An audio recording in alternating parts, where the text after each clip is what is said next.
Miren Josune Aristondo, kostakoa dugu, Ondarroan, 1958an jaioa.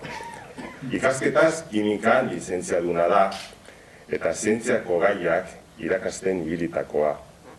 Etxeko eta herriko giroak lagunduta, euskaltzalea da barru-barruraino. Irakaskuntzatik momentu baten politikara salto egin, eta horretan hainbat ardura bete izan ditu. Dala hizkuntza plangintzako arloetan, Eusko Jaurlaritzan eta Bizkaiko Foru Aldundian, dala EAJ alderdiaren barruan ardura politikoetan. Gizartean, agirian eta jente aurrean andrazko gitxi ikusten zan sasoietan, ostean etorri diranentzat bideak urratu ditu Miren Josunek, eragile eta tinko. Gazte-gaztea zala hasi zan irakasle Derioko seminarioko ikastetxean, eta bertan egoan magisterio eskolan gero. Ordutik jatorko Labairu Fundazioagazko loturea, erakundea sortu zanetik bertatik. Izan be, hango irakasleak udako ikastaletako irakasle ziran, eta ikasleak be, batean eta bestean ibiltzen ziran. Eta arrezkero, egondan arduratan dagoala, beti eukirau Labairuren lana gogoan, eta Bizkaian bultzatu beharreko erakundetzat, euskal hizkuntza eta euskal kulturaren alorretan. Gaur egun be, igarri-igarrian dugu haren itzala, une honetan artezkaritzako kide moduan.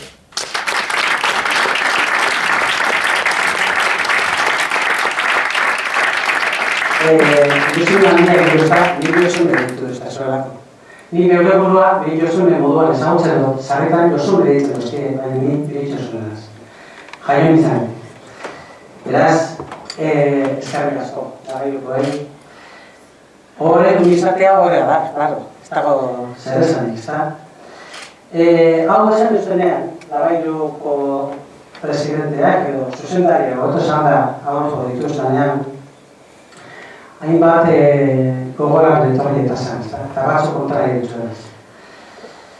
1973ko udaberria izan. Kaletik Miñoia Bilbon eta txikia hilebela zarata hasi zan. Eta topo gine bat Fernando Alcorta. Fernando Alcorta Ondarroko abadea, orduan degiotik uste dute bilela.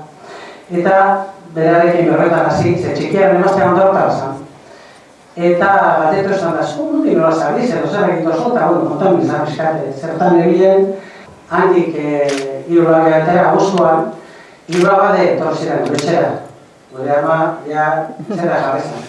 Zerretezan, irulabade etxera, Andoni, Jose Luis eta Fernando bera, irugarrena.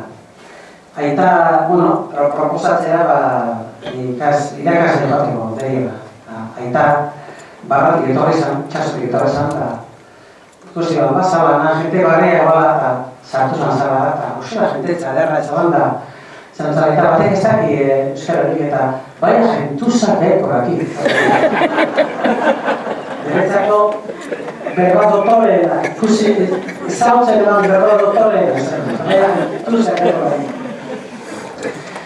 Bueno, jente txaderra, iraia hasi nintzen, eta amezagutu nituen ja, egunero jotasunean, Andoni, Jose Luis, Ander, Ronzo, Peri, Antoni Nasa, Apata, Manillos, eta beste maila bateko ginean, Eguzki, Juan Jolizkano, eta ikasle mutxote bat, Garbintarteko. Berantutxo autorre zan, hilabetatzen eta eroetari baina abaitu baino, baina berare irakasle, edo ikasle. Eta Mikel Sare Cabezón eta Joman Iriarte noizbenka etorten ziren. Mikel gogoratzen dozarri, akaso bata izan ekulatu zen, Bizkaiko euskal idazleak izan duen kartona, gure Labairuko ikastaroetan, urte berean zintzen Labairuko ikastaroetan, eta segurazko Juanra gogoratuko da, bera eta nio ginen uste dut, ez moja eta ezabade ginen bakarra taldeetan. Eta nazioan mojak eta badea. Juanra eta nio ginen zegoan, novio de nada, novio. Mikelek bere tesi eranok egin duen erarik batera, ez da? Influencias del euskera en el habla coloquial del Txorierri. Holan ditzen zen, bere tesia, eguneroko maioztekoetan bere azalpenekin danok egin duen tesia erarik batera, nik uste dut. Baina, agertu zen urte horretan bertan, aurgintza miletan, nik aurgintza miletan esaten baina txindotzat hartzen. Aztekien zer zen aurgintza miletan, dara batera banatut idazten zen edo zen. Baina bere zeginen klasetan, Juan Artabio, eta beste moja eta badea bat, eguzki izan ginduen argitza ematen euskon irakaslea, Adolfo deklinabidea, eta Mikelek dialektoak edo euskalkiak, eta Anderrek literatura.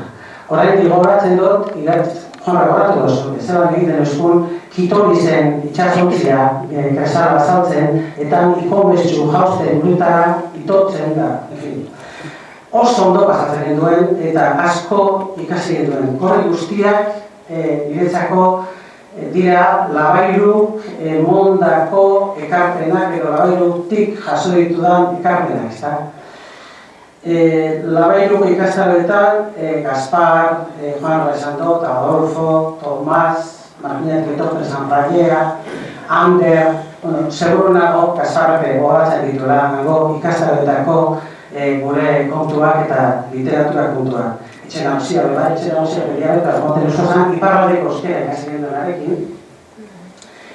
Nire laneko urte asko pasaditu eta horretik ez dut amaitu, laster amaituko dut baina, nire laneko urte guztietan ederrenak Labairuren eskutik jaso dituena izan dira. Ez dagoetik jolako dudaren. Esateko daukat, goizean derio klasea ikasia batik jantokira baten nintzela, abade nafe egoten zantzaltan zartutan, ikasteko eta zarretan afaldu bertan egiten gara, ez da. Urte edarrak, beraz, neuk deutzot zorra bairuri eta erizbaratea izan behar dut.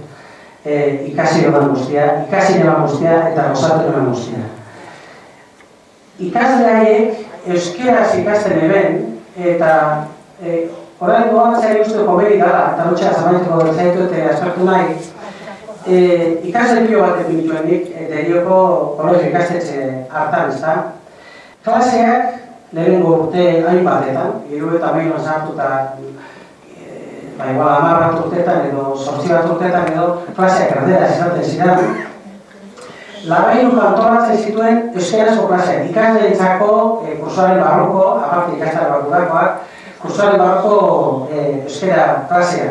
Hain sortzen zen giro baikorra eta ederra euskaraz, euskarazko klaseetarako banatu egiten ziren, talde bakoitzak ikasle itxeko urte bat, baina hortik kanpora atsedenaldia, futbola, eskolaz kanpoko ekintzak eta giro alai guztia, abestiak, guzti hori euskarazan. Orain, ereduan dituko genduena zan, zeo zer zatekotan, orduan ezago bako izenik eta ez eredurik, baina ikasleari euskaldundu egiten ziren. Nik ezagutu nituen, esperaz ezekin ikasleak, batxillerra ambitu ordurako sistemarekin eta Labairuk bilitako martxarekin euskaldundu zirenak. Beraz, eskerrik asko, Labairu, legoa eta nuari. Eskerrik.